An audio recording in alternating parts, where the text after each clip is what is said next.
Gold trusted gold buyers మీరు తాకట్టు పెట్టిన బంగారాన్ని విడిపించి ఈ రోజు ఉన్న మార్కెట్ ధరకు కొనబడను.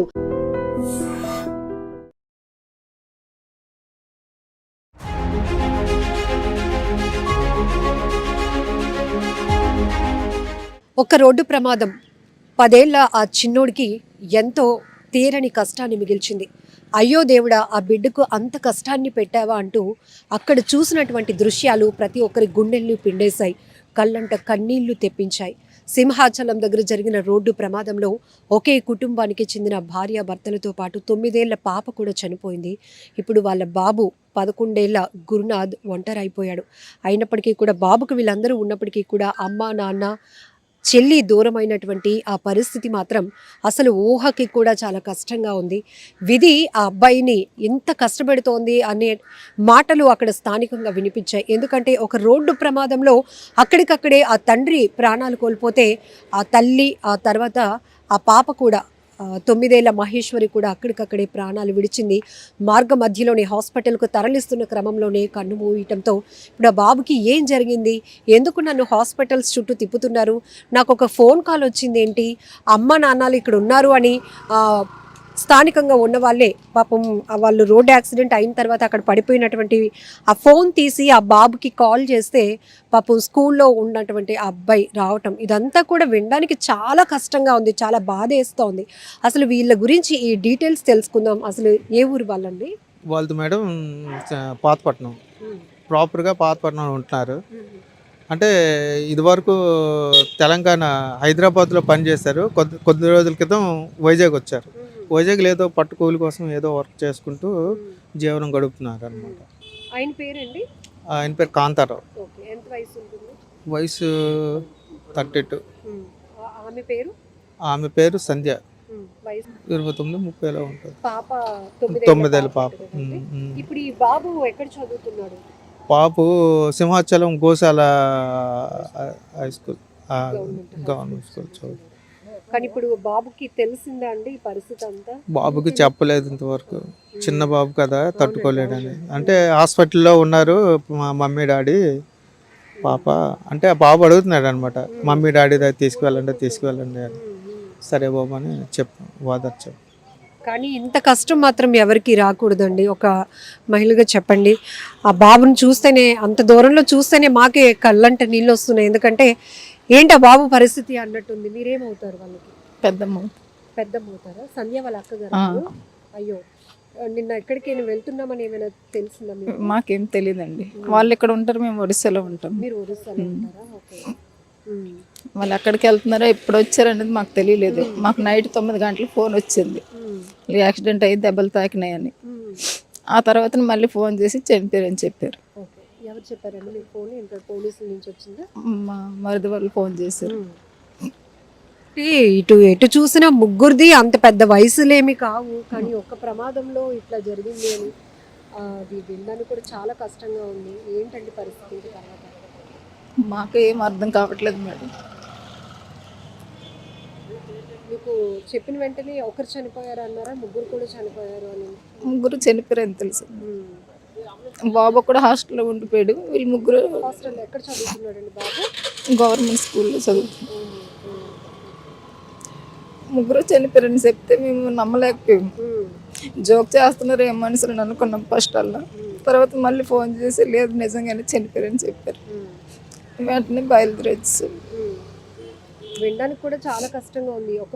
ఒక్క రోడ్డు ప్రమాదంలో అంటే మీరు వెళ్తున్నటువంటి వెహికల్ని ఇంకేదైనా హిట్ చేసిందా, లేకపోతే ఎట్లా జరిగింది ఏం తెలిసిందా మీకు?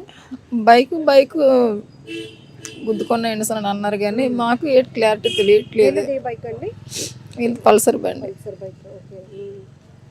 కారుని ఏదో తప్పించిపోయి డివైడర్ను ఢీకొట్టారు అని ఎదుర్కొంటూ ఇంకొక రాయల్ ఎన్ఫీల్డ్ వెహికల్ వస్తుంది అనేది కూడా తెలిసిందే.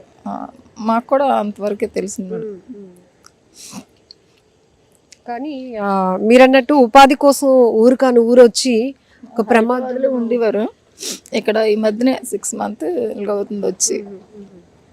అతను ఏం చేస్తుంటారండి చనిపోయిన? మా మరిది గారు మెడికల్లో చేస్తారు. ఓకే. ఒక ఊరు నుంచి ఇంకో ఊరు వెళ్ళినాక మీ సిస్టర్ కూడా చాలా ఎక్స్పెక్టేషన్స్ చెప్తారు కదా, పలానా ఇక్కడ వైజాగ్ వచ్చాము, ఇక్కడ బాగానే ఇక్కడికి వచ్చారని తెలుసు, మేము కూడా 2-3 సార్లు వచ్చాము ఇక్కడికి, కానీ నిన్న ఎక్కడికి వెళ్ళారు అనేది మాకు తెలియదు. ఓకే.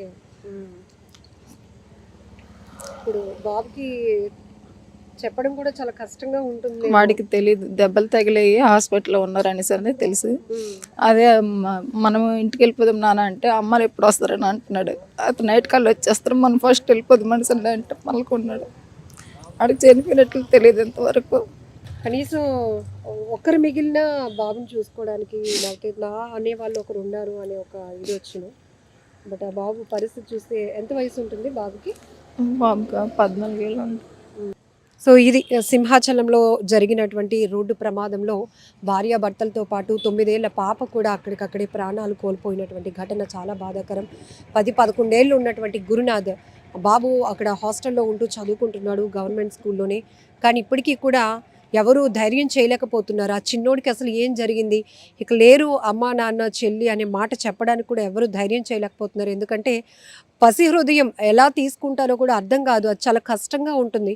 ఊరెళ్ళిపోదాం రా నాన్న అంటే వాళ్ళ పెద్దమ్మ చెప్పిన మాటలు కూడా అబ్బాయి వినకుండా, లేదు నేను అమ్మ నాన్నను చూడాలి అంటూ అబ్బాయి ఆలోచన కావచ్చు, ఆ పట్టుదల అది చూస్తేనే ఇప్పుడు అందరూ కూడా ముందు ఇప్పుడు ఉన్నటువంటి ఆ బాబు కోసం ఆలోచన చేయాల్సినటువంటి పరిస్థితి వస్తుంది. ఇంకొక 2 ప్రమాదాలు కూడా ఈరోజు విశాఖలో జరిగాయి. ఉదయం హనుమంతవాక దగ్గర ఒక బస్సు ప్రయాణికులు ఎక్కించుకోవడానికి సడన్గా ఆగడంతో వెనకాతలే స్కూల్ పిల్లలతో వెళ్తున్నటువంటి ఆటో వెళ్ళి బలంగా ఆ బస్సును ఢీకొనడం వల్ల ఆ చిన్నపిల్లలు కూడా తీవ్రంగా గాయపడ్డారు. హుటాహుటిన స్థానికులు అందరూ పరుగున అక్కడికి వచ్చి ఆ ఆటోలో ఉన్నటువంటి చిక్కుకుపోయినటువంటి చిన్న చిన్న గాయాలు అయినటువంటి ఆ పిల్లల్ని ఎమర్జెన్సీగా హాస్పిటల్స్కి తరలించి ట్రీట్మెంట్ అందించడం జరిగింది. ఎప్పుడు ఎటు నుంచి ఎలా వాహనాలు ఎగిరి పడుతున్నాయో, ఎలా వచ్చి ఢీకొంటున్నాయో, ఎలా మనుషుల ప్రాణాలు తీసేస్తున్నాయో అర్థం కానటువంటి పరిస్థితి. మధురవాడలో జరిగిన మరొక రోడ్డు ప్రమాదంలో కూడా 59 ఏళ్ళు ఉన్నటువంటి ఒక వృద్ధుడు భీమిలికి చెందిన ఆయన రోడ్డు క్రాస్ చేస్తూ ఉండగా ఒక గుర్తు తెలియని వెహికల్ అతన్ని గుద్ది అక్కడి నుంచి వెళ్ళిపోయింది. అందులో అతను కూడా ప్రాణాలు పోగొట్టుకున్నారు. సో నిన్న సాయంత్రం నుంచి ఈ రోజు వరకు 3 ప్రమాదాలు జరిగాయి. ఇందులో 4 ప్రాణాలు పోగొట్టుకున్నటువంటి వేరువేరు ఘటనల్లో మనం చూస్తూ ఉన్నాం. ఏది ఏమైనప్పటికీ తరచుగా జరుగుతున్న రోడ్డు ప్రమాదాల తీరు చూస్తుంటేనే భయం వేస్తోంది. ప్రజలు ప్రయాణం అంటేనే భయపడాల్సిన పరిస్థితి. కాబట్టి నిర్లక్ష్యం కూడా వద్దు. ఇక్కడ సింహాచలంకు సంబంధించి కుటుంబం జరిగిన రోడ్డు ప్రమాదంలో కూడా వీళ్ళు ఒక కార్ని తప్పించిపోయి ముందుకు వెళ్ళటం వల్ల అక్కడ బలంగా డివైడర్ను ఢీకొన్నారు అని తెలుస్తోంది. దానివల్లే బలమైన గాయాలు జరిగి అక్కడికక్కడే అతను పెద్ద ఆయన చనిపోతే వాళ్ళ భార్య అలానే పాప కూడా హాస్పిటల్కు తరలిస్తున్న టైంలోనే వాళ్ళు కూడా చనిపోయిన దుర్ఘటన చాలా బాధాకరం. నిజంగా ప్రస్తుతం ఉన్నటువంటి సమాజం దేనికి ప్రయారిటీ ఇస్తుంది? ఆర్థిక సంబంధాల చుట్టూ మాత్రమే తిరుగుతోంది. మళ్ళీ ఎన్నికలంగానే చాలా విరక్తి కలుగుతాను. మంచి అనిపిస్తుంది కదా, లేడీస్ కూడా ఛాలెంజింగ్ జాబ్స్ చేసినప్పుడు చాలా బాగుంటది. ట్రాఫిక్ అసిస్టెంట్స్ గా నియమించిన ట్రాన్స్జెండర్స్ అందరితో సాల్యూట్ చేయించుకుంటున్నారు. ఫుడ్ డెలివరీ ఇవ్వటానికి వెళ్ళినటువంటి డెలివరీ బాయ్ అనిల్ పై కళ్ళ ముందు